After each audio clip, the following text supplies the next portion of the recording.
We're back for our 5 best bets for this November 9th NBA slate. We've got 7 games today. Yes, 7 games today in the National Basketball Association. And again, here are our 5 best bets. Yesterday, you have some of those days sometimes where the Los Angeles Lakers completely lay an egg on the road against the Hawks when the Hawks weren't even playing any of their guys. You're going to have nights like those. So it is what it is. All around, actually not that bad of a day. It could have been worse. James Harden does not go over his line. So we went 2-3 yesterday because the Mavericks actually covered, and then Tim Hardaway, that was a pretty easy line. So again, a 2-3 day, we'll be fine. We'll bounce back today. Again, folks, before we get into the best bets, make sure to hit that subscribe button down below for some more daily NBA best bets here on the channel. Earlier today, we posted our college basketball best bets, so go make sure to check that out. That's linked in the description down below. And of course, today is week number 10, or the continuation of week number 10 of the NFL season. We've got all of our predictions and best bets for week 10 of the NFL slate, again, on the channel as well. Also later today on Greedo Plays MMA, our UFC 322 predictions from the Mecca in Nevada. In New York. Madison Square Garden, of course, Jack Della Maddalena, Islam Makhachev for the welterweight championship. Again, that'll be on Greedo Plays MMA later today at noon. Make sure to go check that out. Okay, on to the first of our 5 best bets today for the NBA. Again, a smaller slate. I get it. Football's on today. There is basketball as well. So let's start off with the first of our 5 best bets with the Houston Rockets minus 3.5 in Milwaukee. So guys, I'm sorry, but it's time to shit on Miles Turner. Because, I'm not I don't plan on continuing every video. Oh, I see the Bucks. Oh, let's talk about Miles Turner. I have to. I mean, I have to, guys. Miles Turner, he won't stop talking about the Pacers. But he did his old corny ass book close crap. And then the other day, a reporter asks him what he thinks about the Milwaukee Bucks court for the NBA Cup, because it's the funky court with a bunch of green on it. And Miles Turner says, I'm not mad at it. It looks a lot better than yellow. I'm like, dude, I thought you closed that book. And you wonder why the Pacers fans hate you. You did it to yourself. You call Tyrese a fake tough guy. You go after the fans as soon as you leave. I'm not joking. I don't think there's a player in the NBA I hate more than Miles Turner. There is not a singular player. I hope nothing but the worst basketball-wise for Miles Turner. Let me make that very clear. I hope he continues to average 2 points per game, okay? Basketball-wise, I hope he's horrible. Anyways, though, I'm taking the Rockets to beat the Bucks. This is not because of Miles Turner at all. Because the thing is, okay, I'm not even worried about Miles Turner when I pick a game because he doesn't do anything. He will have his random days where, he scores 18 points. Ooh, he scored 23 against the Bulls. That's going to be the highest point total he has all year long. It's a fate game, okay? Turner's going to go back to scoring his 11 points per game. He'll do his cool blocks and, you can ooh and ah every single time he swats a basketball. He's not good, okay? Just wait till Giannis leaves, and then all of a sudden Miles Turner is the highest paid player in Milwaukee. I'm taking the Rockets, though, to completely put it on the Bucks. I know Milwaukee's somehow 6-3, which on paper just doesn't make sense. I mean, this is legitimately how hard or how much can Giannis Antetokounmpo carry a singular team. That's what the Milwaukee Bucks are. Because every night, Giannis is putting up video game-like numbers. It is insane. Last game against the Chicago Bulls, it was a victory for Milwaukee, and unfortunately, it feels like the Bulls might be falling back down to their yearly play-in appearance. I don't know. They've lost back-to-back. Giannis scores 41, 15, and 9 against Chicago. Oh, my goodness. Yep, that's why he's the Greek freak. It's absurd. The rest of the team, though, still is not good. Ryan Rollins, Kyle Kuzma, Miles Turner's trash ass. Come on now. I mean, better teams are going to beat Milwaukee, and this is exactly what this is right now, okay? The Houston Rockets. Now, again, I still think if you played Chicago and Milwaukee 7 times, I believe the Bulls win that 7-game series, especially with a healthy Kobe White. But in a game like this, I believe Houston easily takes care of the Bucks. Houston is the way deeper team, and it's as simple as looking at the starting lineups for both teams, right? One team is starting Ryan Rollins, AJ Green, Gary Trent Jr., Giannis Antetokounmpo, and Miles Turner. One star, and then everybody else. Now, sure, again, what does Rollins, Trent Green, and sometimes Miles Turner do? They are just there to shoot 3-pointers. That's all they are asked to do. Even the guys off the bench, like Cole Anthony comes into the game, what does he do? He only chucks up threes. That's all the Bucks ask out of anybody other than Giannis to do. Compare that to what the Rockets are putting out on the court every single night. And I get it. Houston's coming off a loss. They lost their last NBA Cup game against the San Antonio Spurs. But this is a team that is also, the biggest starting lineup in basketball in terms of height. But they're starting Amen Thompson, Josh Okogie, Kevin Durant, Jabari Smith Jr., and Alfred Şengün. And they actually have a somewhat competent bench as well. Again, the Reed Shepherd, experiment so far this year. You can't really call it an experiment because he's the rookie, obviously. He's the third overall pick a couple years ago, and people are still on the fence about him, which I understand why. But, Reed Shepherd's going to have to continue to play big minutes for this team. He played 26 in the San Antonio game. Sure, were some of those minutes garbage time minutes? Yes, but Shepherd played 26 minutes, scored 16 points. He'll take it. I mean, really, Houston runs an 8-man rotation. It's the 5 starters, and the 3 guys coming off the bench are Shepherd, Tyree Eason, and Steven Adams. And then I expect this rotation to get a little bigger as the year goes on, I would think. But maybe not. I mean, when DFS comes back, they have to go to 9. I mean, you can't run an 8-man rotation the entire season, but that's what they're doing right now. So again, when DFS comes back, I assume it's going to be a 9-man. I like them to beat beat the Bucks, guys.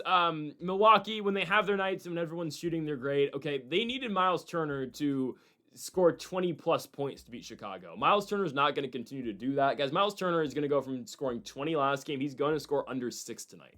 I'm serious. Under 8. Let's be safe. Under 8 points tonight. Houston should be able to outscore this team. Of course, the Rockets, they have multiple guys who can attack the hoop, obviously guys who can shoot as well. I just think they're the better lineup. I'm going to go with the Rockets to win on the road and cover the 3.5 points. It simply comes down to, Houston's much better than the Bucks, so I'm going to take the Rockets on the road. Give me Houston at minus 3.5 in Milwaukee against the Milwaukee Bucks. On now to our second best bet of the video, we go to one of our 2 player props. We've been continuing to do this little trend again, 3 money line / spreads, 2 player props. If you want to see it change a little bit, I can, but I mean, that's just kind of the best way I see how I think we should do these best bet videos daily. I don't know. Again, if there's stuff I like more, I'll go less player props or less money lines, again, dependent on the day. Anyways, our first player prop of the day comes from the New York versus New York matchup, as we've got the showdown between the Brooklyn Nets and the New York Knicks. I'm going to take Nick Claxton over 24.5 points, rebounds, and assists. This feels automatic. Look at the games Nick Claxton is having for the Nets. Absurd stuff. It's kind of crazy, honestly. Cam Thomas is out for a month, which sucks for Brooklyn. I guarantee you, though, all these guys, they don't want to see their teammate hurt, but there's so much more opportunity now with Cam Thomas out. Nothing against Cam Thomas, but the dude is so ball dominant. He takes so many shots. You take Cam Thomas out of the equation. Don't get me wrong, he's a 20-plus points per game scorer. Thomas has been that for the last couple of years. Really, his entire career, the last 3 seasons, he's been a 20-plus points per game scorer. That's what he does. It's just Thomas takes so many shots.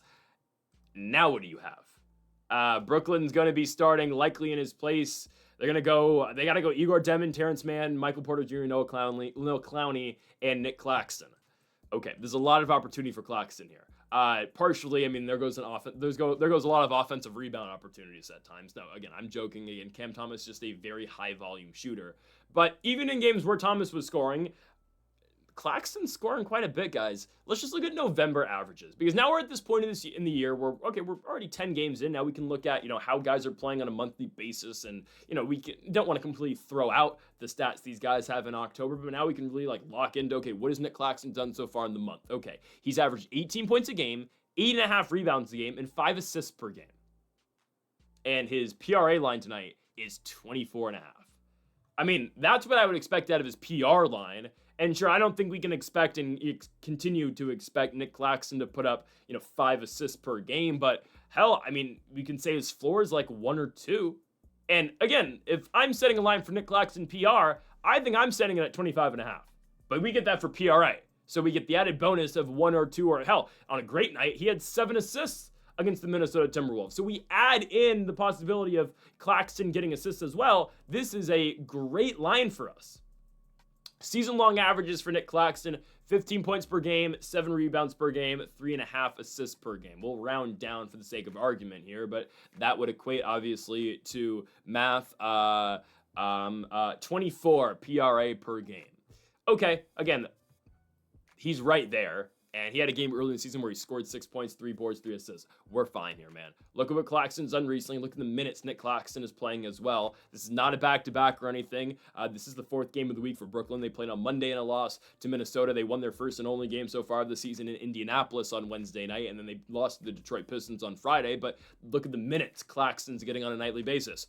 30 minutes against the Minnesota Timberwolves, 34 minutes against the Indiana Pacers, 31 minutes against the Detroit Pistons. Again, comparing what he did in the month of October compared to what he's doing so far in the month of November, 26.5 minutes per night in October, 32 minutes so far per night in November. So take away Cam Thomas, there's more opportunity to score. And I know, again, right, Nick Claxton obviously is not taking the same type of shots that a guy like Cam Thomas will take, but is Igor Demon going to take those shots? No.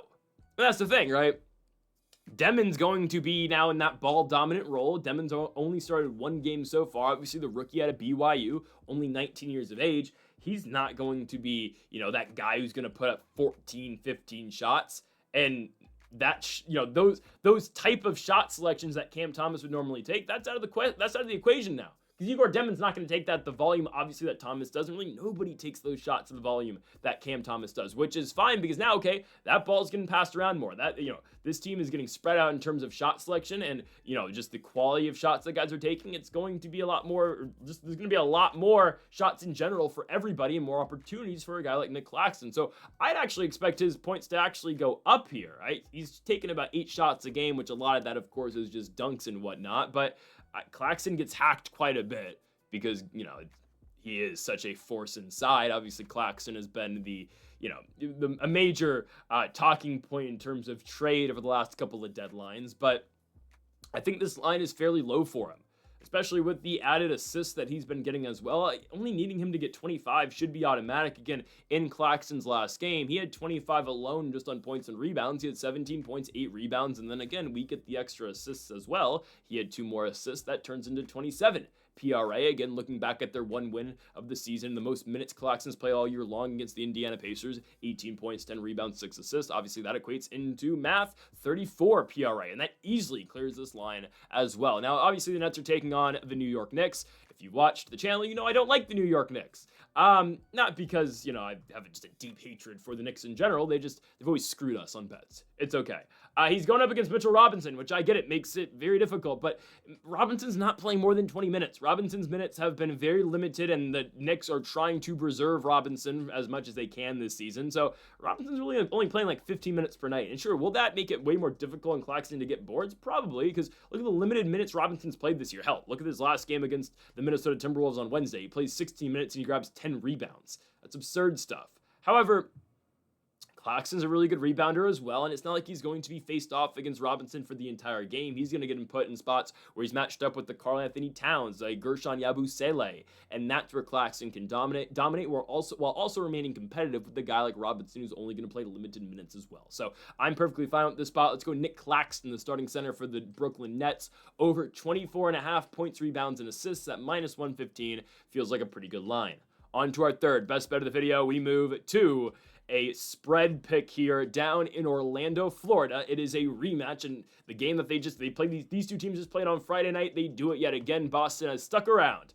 Maybe they went to Disney World on Saturday. I don't know. They've stuck around, though, in Orlando to take on the Orlando Magic for the 2nd time in 3 days. The last Magic Celtics game that we had, we did have a bet for it, and it was Boston Celtics. No, sorry, it was Jaylen Brown. I was going to say it was the Boston Celtics own. That's too convoluted. It was Jaylen Brown over, I think it was 28.5 points. He scored 32, something like that. Again, I know Brown got into the 30s. It was a pretty easy bet because Jaylen Brown took 28 shots. Only went to the free throw line twice, but took 28 shots, hit on 15 of them. Again, he easily goes over his line in 36 minutes. But anyways, I think the Magic do it to him again. I still don't believe, I'm not going to completely believe in Orlando just yet. I'm not going to tell you, the Magic, they're legit. And I understand they bolstered up the team in the offseason. They went out, they got a lot of pieces, and everyone has been high on the Orlando Magic. I get that. Currently, if the playoffs started today, they'd be the 10 seed in the play-in, right where the Orlando Magic, Miami Heat, and Atlanta Hawks always are. Just got to wait for the Bulls to drop back down as well, and you got the core 4 every single year in the play-in. It's the same 4 teams every single year in the East. Gotta love it. Anyways, though, Orlando here, in the offseason, everyone was high on Orlando. I'm still not sold on them just yet, but I get the vision. I know what they're trying to do. They've really abandoned, and I don't know if they're trying to abandon this mindset, but just the way that they've played so far this year, Orlando has gone away from all right, we will lock you down, we will shut you down, we are the best defensive team in the league, low-scoring games, and we're going to find a way to win. It's not how they play anymore. Not at all.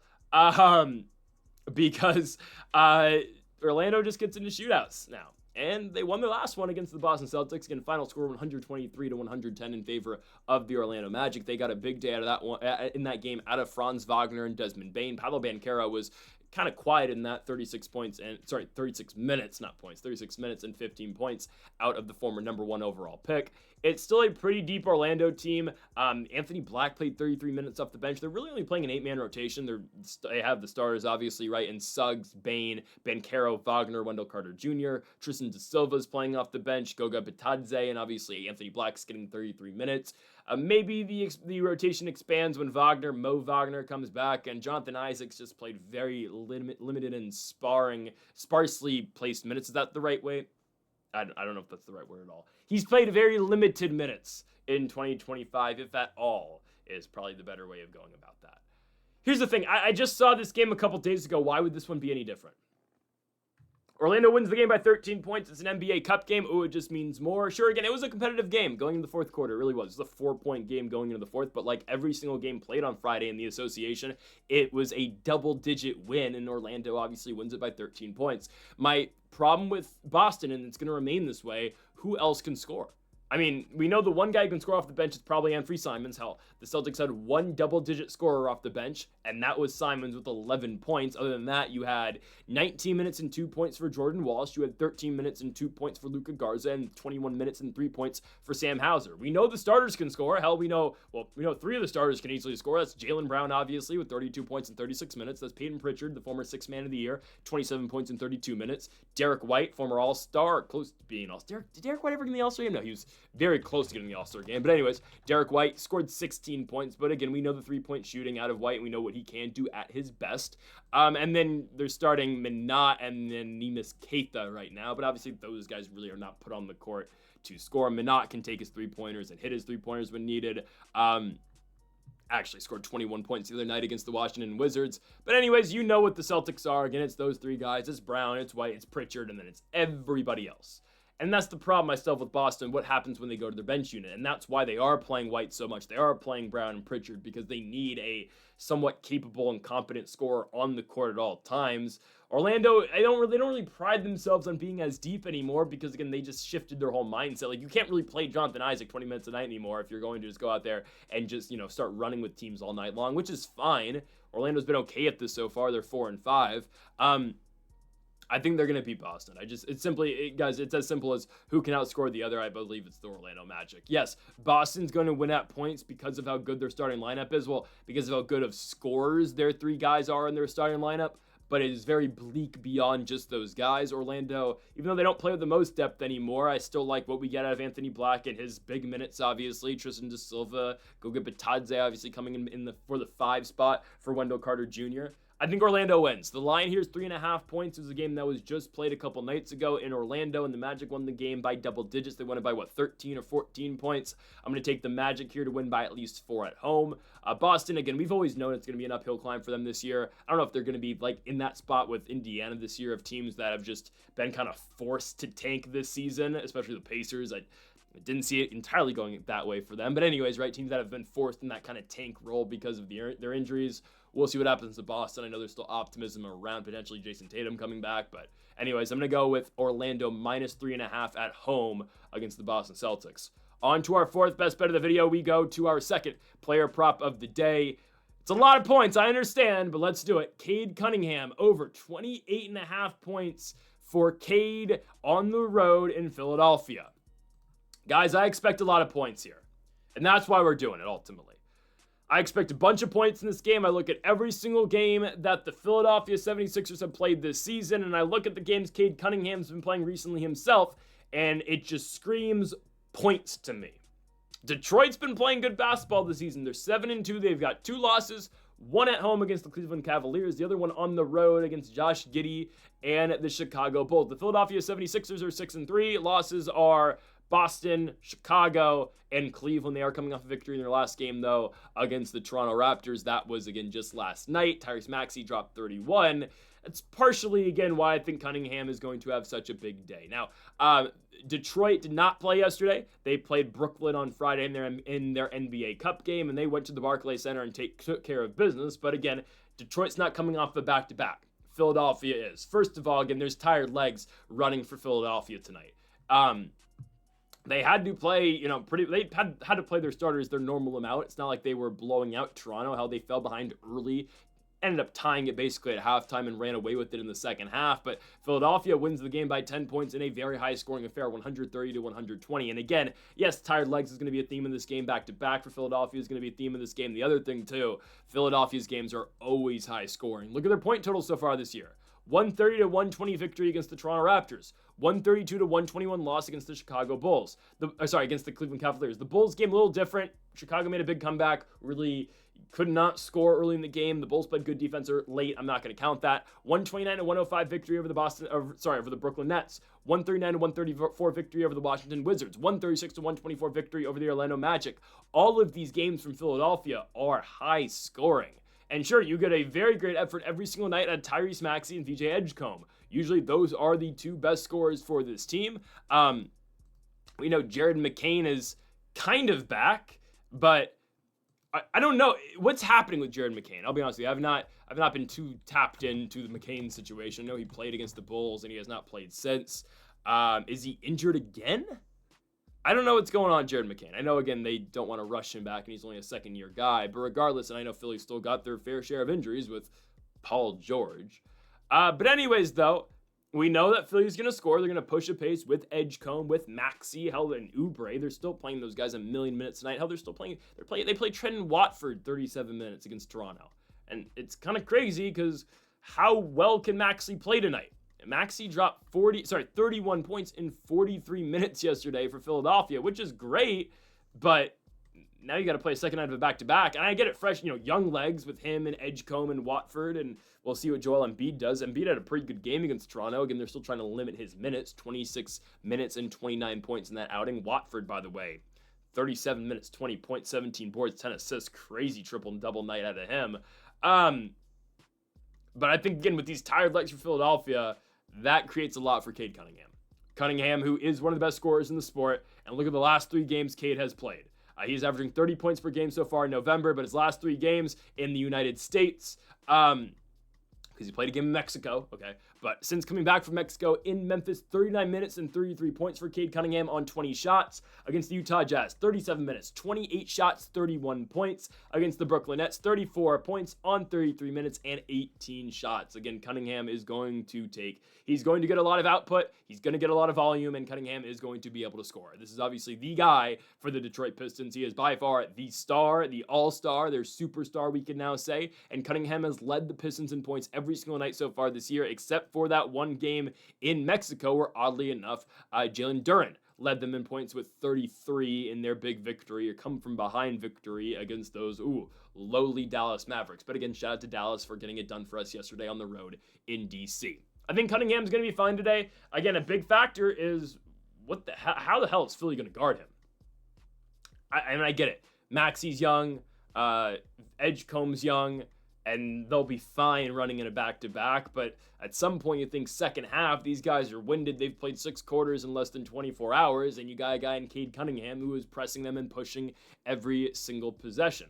I think this is a pretty good spot here for Cade Cunningham and the Detroit Pistons. Again, we are not going to play the spread for this. If you are interested, Detroit is a 3.5-point favorite on the road in Philadelphia. But me personally, again, I'm going to be going with Cunningham. I think Cade will be able to get it done tonight. Minus 110 for Cade Cunningham on over 28.5 points. Again, last couple nights for Cunningham, 33 against Memphis, 31 against Utah, 34 against Brooklyn. It's a combination of a couple things tonight. Back-to-back for the Philadelphia 76ers, and also the high volume games and the quick pace games Philadelphia plays. A lot of possessions should get Cade Cunningham the ball. Again, over 28.5 points for Cunningham tonight in Philadelphia. On to our final best bet of the video we go to. Our final spread pick of the day. Let's go to the Golden One Center in the capital of the state of California, Sacramento, as we've got the Sacramento Kings hosting the Minnesota Timberwolves.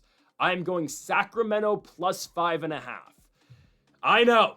Okay, I know. The Kings, no one really is high on the Kings, and you shouldn't be high on Sacramento. I just don't think Minnesota can beat them by that many.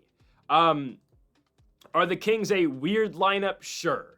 Russell Westbrook is starting every single day for the Kings. They're starting both him and Dennis Schroeder right now. We'll see what happens when Keegan Murray comes back. You know what's going to happen, though? Schroeder is going to have to go to the bench. Obviously, we're still early into the year. Russell Westbrook's going to be the starting point guard of this basketball team. Don't believe me? Look at what Russ has done in the last 3 games. 26 points against Denver. So we'll go over the full stat line. 26-12-6 against the Nuggets. 23-16-10 against the Warriors. 24-6-9 against the Thunder on 37, 35, and 35 minutes. Oh my goodness. It was kind of absurd this guy was not in the league to start the year. And hey, where's Victor Oladipo?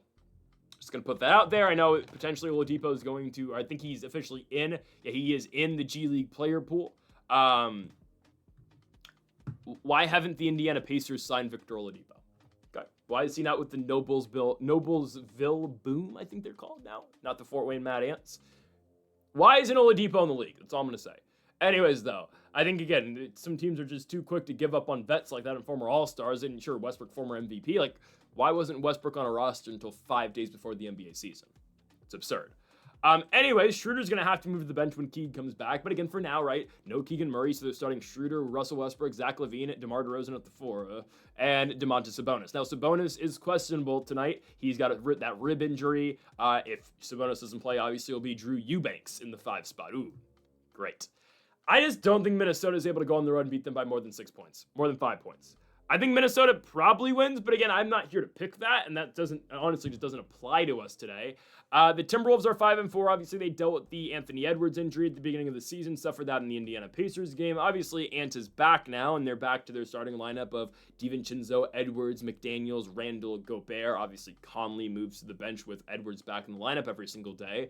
But it's not like Minnesota's been beating teams up. And the thing is, the Timberwolves haven't beaten a good team yet this year since opening night, where they played a very competitive game where we had Timberwolves money line, actually. We had Timberwolves spread. It was -3.5, and they won by 4. But it was a 41-point effort out of Anthony Edwards as Minnesota went on the road and beat the Portland Trailblazers. At the time, we did not know how good of a victory that was. Portland went to Miami and lost yesterday, though, right? So I finally give in on, I'm gonna go with Denny Adjiva and the Portland Trailblazers. And Adjiva did score 33 points in all fairness, but the rest of the team didn't show up. Sounds like the Portland Trailblazers. Anyways, though, the Timberwolves haven't beaten a good team other than Portland all year long. And again, how good is Portland going to be down the stretch in a couple weeks, in a month's time? I don't know. But look at the wins Minnesota has this year. Portland, they lost to the Lakers, beat Indiana, okay, by 4 points. Denver lost, Lakers lost at home without, obviously, Anthony Edwards wasn't playing, but no Luka Doncic as well as the Reeves game winner. Beat the Hornets, beat the Nets, lost to the Knicks, beat the Jazz. And the Jazz, I was a little optimistic at the beginning of the season. The Jazz were fun for the first week, and then, there goes Walker Kessler out for the year. I'm not questioning the injury, but it's like, my goodness. I'm not at all, actually. It's just like, now the Jazz are immediately going back into tank mode, man. It took them, they were fun for a week. The Jazz were they were 2-1 at one point, almost went to 3-1 with the victory over the Blazers. And now the Jazz are back into tank mode yet again. Oh, my goodness. Shout out Lauri, though. Lauri's going to keep putting up stats, and, he's going to always be, what if we had Lauri Markkanen on our team? You'll never know because the Jazz won't trade him. Anyways, though, Minnesota has not beaten a good team yet this year. Is Sacramento a good team? Hell no. But it's a lot to expect Minnesota to go on the road to play a late-night game in Sacramento, 6 o'clock game, whatever, and cover this line, though. Again, it's one thing to win. It's another thing to win by 6 points. Sacramento, say what you want about them. They're kind of a scrappy group. They can shoot. Westbrook's playing really well right now, and you have a bunch of veteran guys who can just kind of implode for big nights. Explode for big nights. Zach LaVine, Russell Westbrook, DeMar DeRozan. You have talent on this team, and you have experience on this team. These guys know what it takes to win. Dennis Schroeder as well, Sabonis. Again, it is an older lineup, and I know it's kind of dysfunctional, and at least it appears sometimes. but Sacramento should be in a good enough spot to cover this game. Will they win it? I don't know, and I don't care. I just need the Kings to cover 5.5. We have not been on this team, at least picking them to cover/win since opening night, where they blew a 20-point lead against the Phoenix Suns. But you know what? The difference tonight is Russell Westbrook now actually plays big minutes for this team and starts for this team. So that's the difference maker. I'm going Sacramento Kings spread here at home.